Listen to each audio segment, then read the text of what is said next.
കഞ്ചാവ് കേസ് ഉൾപ്പെടെ നിരവധി കേസുകളിലെ പ്രതി 2 കിലോ കഞ്ചാവുമായി കൊട്ടാരക്കരയിൽ പിടിയിൽ. തലവൂർ രണ്ടാലുംമൂട് സ്വദേശി കുര സുഭാഷാണ് പിടിയിലായത്. കോടതിയിൽ ഹാജരാക്കിയ സുഭാഷിനെ റിമാൻഡ് ചെയ്തു.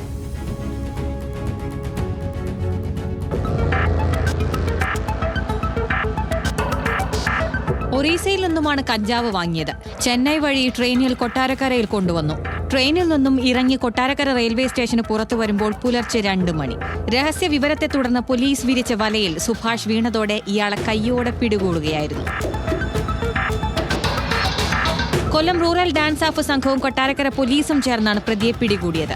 ആന്ധ്ര, ഒറീസ തുടങ്ങിയ സ്ഥലങ്ങളിൽ നിന്നും വലിയ തോതിൽ കഞ്ചാവ് വാങ്ങി കൊണ്ടുവന്ന് ചില്ലറ വിൽപ്പനക്കാർക്ക് നൽകുന്നതാണ് ഇയാളുടെ രീതി. ഇത്തരത്തിൽ കഞ്ചാവ് കൊണ്ടുവന്നതിന് ഇയാൾ മുൻപും പിടിയിലായിട്ടുണ്ട്. സുഭാഷിനെതിരെ മുൻപ് കാപ്പ നിയമപ്രകാരം നടപടി സ്വീകരിച്ചിട്ടുള്ളതാണെന്ന് പോലീസ് അറിയിച്ചു. തുടർ നടപടികൾക്ക് ശേഷം കോടതിയിൽ ഹാജരാക്കിയ പ്രതിയെ റിമാൻഡ് ചെയ്തു. ന്യൂസ് മലയാളം, കൊല്ലം.